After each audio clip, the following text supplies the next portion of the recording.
आज हम जानेंगे किस पुकार को दुआ कहते हैं।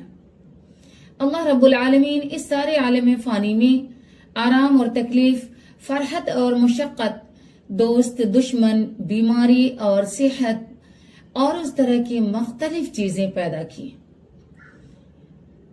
ताकि मखलूक, खास तौर पर इंसान, उनमें मुब्तला होकर आजमाइश का सामना करे। जैसे अल्लाह ताला इरशाद फरमाता है, लक़द खलक़नल इंसान फी कबद, हमने इंसान को मुशक्कत और तकलीफ में पैदा किया है। आगाज खिलकत से लेकर कयामत तक इंसान की मुख्तलिफ परेशानियों और मुश्किलात में गिरफ्तार रहता है, लेकिन उसके साथ ही उसकी निजात के लिए मुख्तलिफ एहतियाती तदाबीर भी मुकर्रर फरमाई गई हैं, जिन पर अमल करने से इंसान की परेशानियां दूर हो सकती हैं।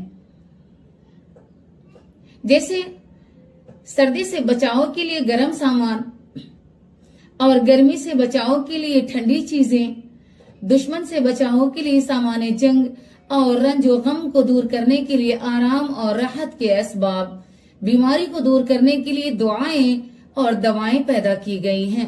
अल्लाह के नबी जनाब मोहम्मद रसूलुल्लाह सल्लल्लाहु अलैहि वसल्लम इरशाद फरमाते हैं, सही बुखारी हदीस नंबर 5678 में, हर बीमारी के लिए शिफा और दवा अल्लाह ताला ने पैदा कर दी है। दर हकीकत अल्लाह ताला ही रंज व गम, तकलीफ व मुसीबत देने वाला है और वही मुसीबतों को दूर फरमा कर राहत व आराम, सेहत व तंदुरुस्ती अता फरमाने वाला है। हर चीज पर कुदरत और इख्तियार उसी का है। अल्लाह ताला हर चीज के खालिक व मालिक हैं। दुआ दरअसल अल्लाह की तरफ रुग़बत और पुकारने का ही नाम है।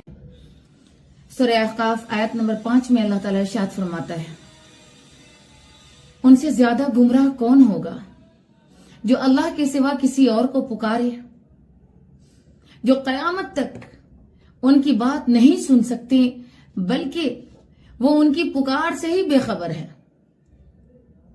जरा आप सोचिए कि किसको पुकार रहे हैं। वला तदउ मिन दूनिल्लाहि मा ला यंफउक वला यदुर्रुक फइन फअलत फइन्नक इदम मिनज़ ज़ालिमीन। और अल्लाह के सिवा किसी को मत पुकारें जो ना आपको कुछ नफा पहुंचा सकता है और ना नुकसान पहुंचा सकता है। अगर आप ऐसा करेंगे तो तब यकीनन जालिमों में से हो जाएंगे। अल्लाह से दुआ है कि अल्लाह ताला हम सबको सिरात मुस्तकीम पर चलने की तौफीक अता फरमाए और अल्लाह रब्बुल आलमीन आपकी हर जायज दुआ को कबूल फरमाए। इस वीडियो को आप सबका समझ करके लोगों के पास भेजा करें और चैनल को सब्सक्राइब जरूर करें, बेल आइकन दबाएं, लाइक करें और प्यारी सी दुआओं के साथ कमेंट करें। जज़ाकल्लाहु खैर व अहसनुल जज़ा। अस्सलामु अलैकुम व रहमतुल्लाहि व बरकातुहू।